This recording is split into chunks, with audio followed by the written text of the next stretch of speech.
Olá, graça e paz. Que Deus abençoe você nessa, nessa sexta-feira, amém? E eu louvo a Deus pela tua vida. Hoje nós vamos ler Lucas 11 e é interessante, nessa continuidade, nós vamos ver que Jesus ele tinha um cuidado, né?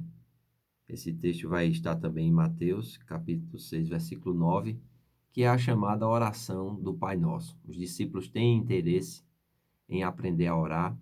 Eles veem que o tipo de oração que eles faziam eram de pouca valia. Porém, a oração que Jesus fazia, ela era eficaz. E Jesus vai ensinar a oração do Pai Nosso, que se transformou numa reza. As pessoas oram o Pai Nosso, mas muitas vezes não estão conscientes do que essa oração representa. Na verdade, isso é um modelo de oração, onde o Senhor vai nos ensinar, amém? A entender o propósito e o plano de Deus. A oração já diz que é importante vir o reino de Deus, que venha o teu reino. Esse reino já está em nós. Amém? O reino de Deus, em Romanos capítulo 14, diz que não consiste em comida ou em bebida, mas em justiça, paz e alegria no Espírito Santo. Então, esse é o tripé do reino de Deus que habita dentro de nós. O reino não está fora, o reino é dentro. Amém? E esse reino vai trazer para a gente esse senso de justiça, que não é a justiça comum, nem uma justiça humana, mas é a justiça de Deus. Fomos justificados quando cremos em Jesus, há uma substituição e uma identificação. Amém?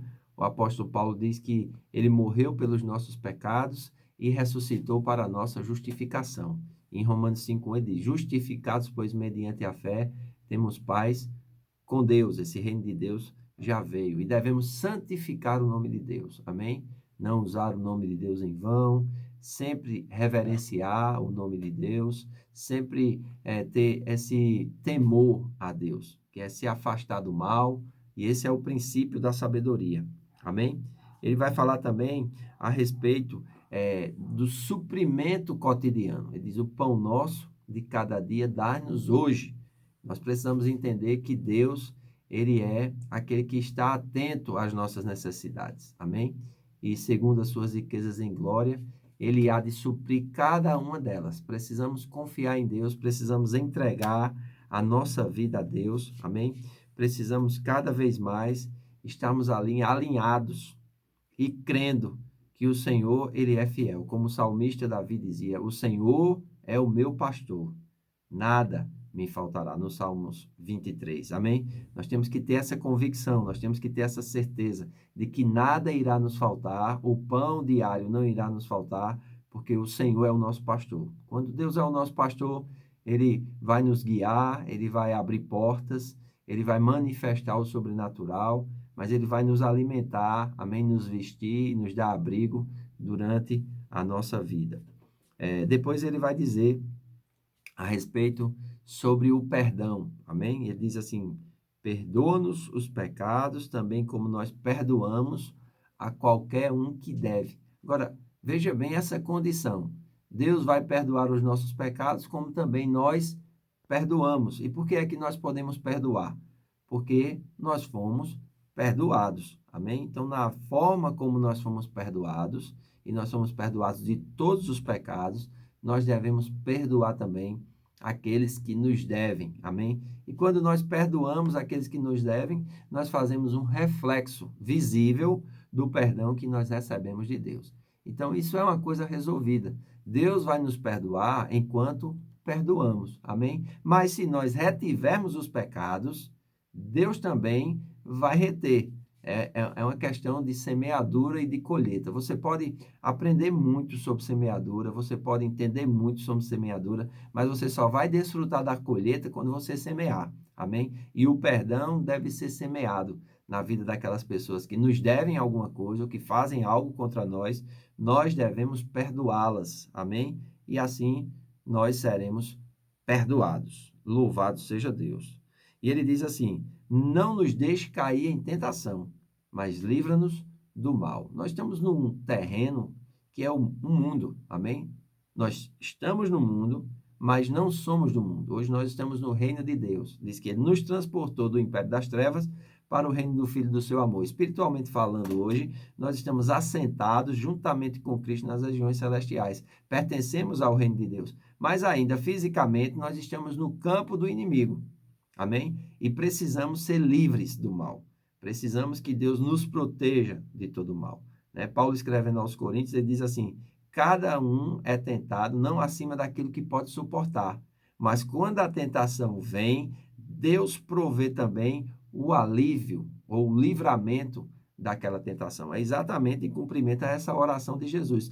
Livra-nos do mal, livra-nos do maligno, livra-nos da tentação. Amém? Porque nós precisamos entender isso. E é assim que ele vai ensinar a oração, um modelo de oração que nós precisamos entender e trazer para a nossa vida. Amém? Em humildade diante de Deus, mas em autoridade diante do inimigo. Então é muito importante nós atentarmos para isso. Logo na sequência ele vai falar sobre a parábola do amigo importuno. Amém? E por pedir num momento oportuno é atendido. O nosso Deus, ele não vê nenhum momento como importuno, mas ele quer que a gente entenda essa questão do pedir com expectativa, pedir fundamentado no caráter de Deus, pedir em linha com a sua palavra, amém? E não somente soltar palavras, não.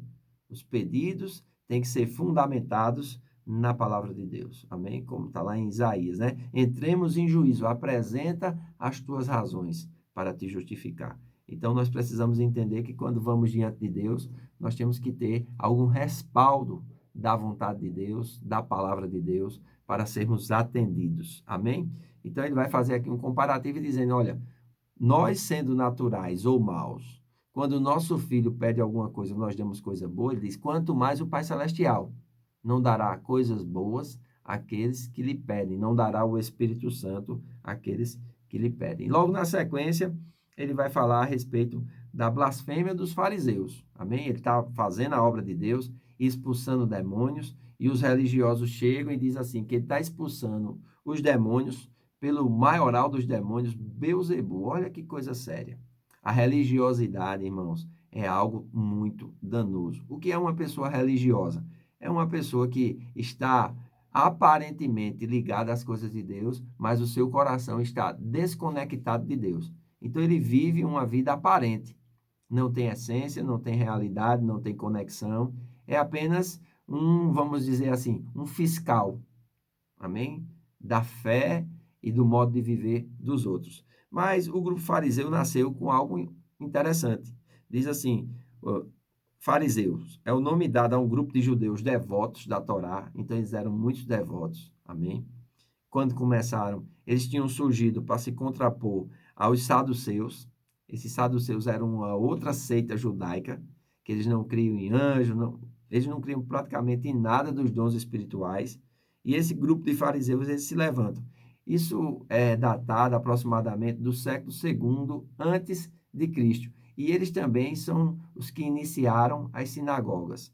As sinagogas não existiam no Velho Testamento. No Velho Testamento só se adorava no templo. Mas no período interbíblico, quando Jesus aparece no Novo Testamento, nós vemos que os judeus começavam a ir às sinagogas. Isso pela dificuldade de ter que fazer as viagens até o templo, né, pelo silêncio de Deus. Então foi se criando sinagogas, lugares onde eles se reuniam para estudar a palavra de Deus, para praticar a religião. E os fariseus, dentre as outras seitas, eram uma das mais radicais. Eles se tornaram tão radicais que eles começaram a julgar tudo. E Jesus vai repreender, né, os fariseus de forma severa, de forma dura. Amém? Então é muito importante nós aprendermos um pouco a respeito dessa seita para que a gente não seja como os fariseus. Eles aparentavam espiritualidade, eles aparentavam devoção a Deus, mas aquilo era só aparência. Então nós temos que ter cuidado para não aparentarmos uma coisa que na verdade nós não somos. O nosso novo nascimento tem que ser autêntico, a nossa devoção a Deus tem que ser autêntica, a nossa espiritualidade tem que ser autêntica. A nossa vida de serviço na igreja tem que ser autêntica. O nosso relacionamento com os irmãos tem que ser autêntico. A nossa vida tem que ser autêntica. Nós não podemos viver uma mentira e querer esperar de Deus suas bênçãos. Amém? Nós temos que ser autênticos, verdadeiros. E Jesus diz, o sinal que vai ser dado a vocês é o sinal do profeta Jonas. Jesus está falando a respeito dele mesmo, que iria ser morto, crucificado, iria descer às regiões da terra passar 3 dias no ventre da terra e ressuscitaria ao terceiro dia com poder. Amém? Ele vai falar sobre a candeia do corpo, que são os olhos.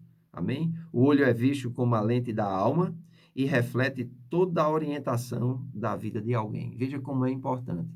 Os olhos são entrada, os ouvidos são entradas, e Jesus vai lidar com isso. Vede prudentemente como vejam as coisas, como olham as coisas. Cuidado com o que você escuta, porque é a entrada, amém? E vai descer para o teu coração. Então, é muito importante nós atentarmos para isso. E Jesus diz, os teus olhos devem ser bons e não trevas, amém?